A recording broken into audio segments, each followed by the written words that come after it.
is the new battlefield. Recent events suggest a disturbing and dark turn that the West has now taken. There is the crackdown on online dissidents. Arrests are being made for social media posts. There is crackdown on the use of VPNs. There is the demand by governments for full control of the Internet. There is the arrest of journalists. Is this censorship, or is it something else? In the West, there is a relentless demand for conformity. Those in power want the West to speak with one voice, and not offer the world a cacophony of opinions and ideas. Power needs uniform consent in order to exist. Without consent, there is no power. What the West lacks right now is internal strength. Western societies are a potent brew of disaffection and therefore balkanization. The usual explanations by the commentariat suggest that the West is becoming fascist or communist and that power-hungry politicians want to control the narrative, and through such narratives to control all of us. And all this is often justified by easy references to George Orwell's novel, 1984. But such easy-peasy explanations and assumptions are yet more misinformation, a form of narratology that is only growing by great leaps and bounds in the West. Confusion is a very potent weapon in the hands of the powerful. Instead, what these crackdowns show is that the West is now engaged in a massive sort of warfare, but not one that uses shock and awe. This new warfare is called cognitive warfare, and all governments in the West use it, against those they perceive as a threat, both internally and externally. This is not a civil war, because there are not two opposing camps fighting it out. Rather, cognitive warfare is top-down. It is used by the powerful to forever change the thinking of those below. Not a few, but everyone. Thus, the crackdowns on online comments, the canceling of influential opinions, the drive to inhibit online speech, these are all operations of cognitive warfare. This is why it always seems that Western governments are at war with their own people, as they are working to permanently change the Western mind. Narratives are the weapons of mass destruction in cognitive warfare. And social media is the delivery system of these new kinds of weapons.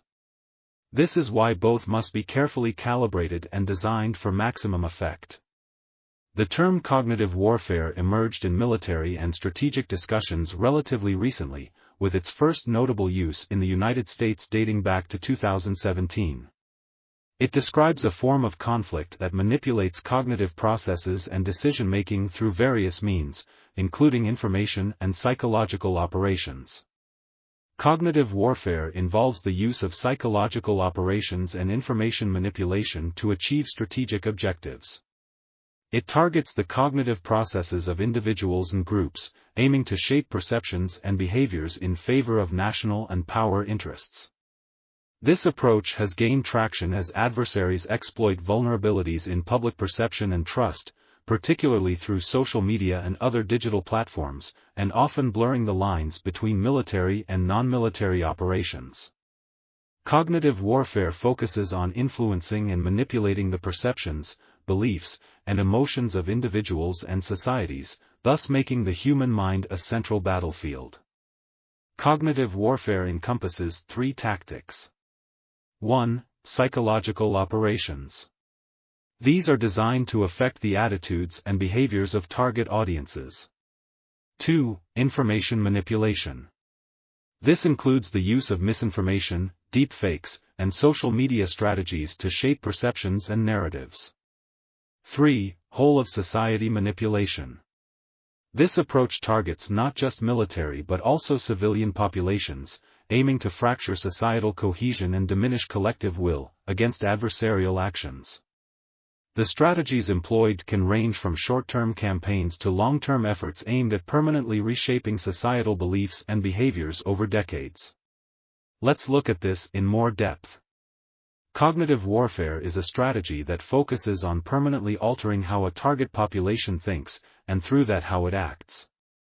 It involves the weaponization of public opinion for the purpose of influencing public and governmental policy and destabilizing public institutions. Key features of cognitive warfare include the following. 1. targeting entire populations, not just military ones. 2. Changing a population's behavior permanently, by changing its way of thinking, rather than just providing false information. 3. Relying on sophisticated psychological manipulation techniques which destabilize epistemic institutions, like the media and universities. 4. Harnessing new communication channels, like social media that populations have become reliant on. 5. Sowing division and undermining cooperation by emphasizing differences and promoting polarizing views.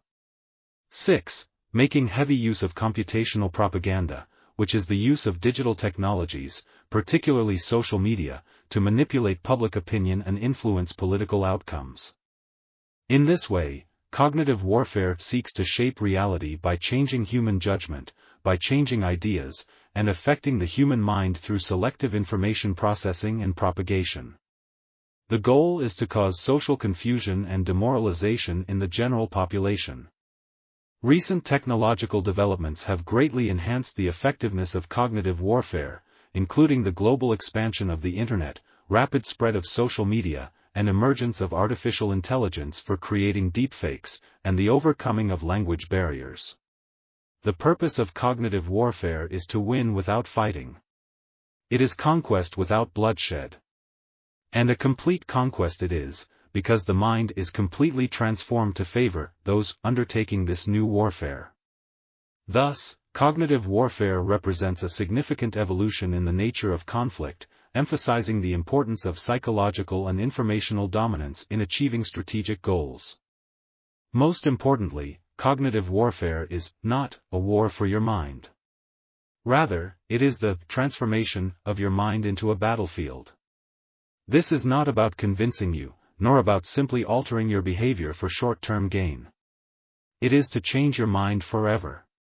Cognitive warfare seeks to entirely rewrite your mind, so that you will never want any other alternative than the one being offered you, by those in power. And in this battlefield, there will only be one winner.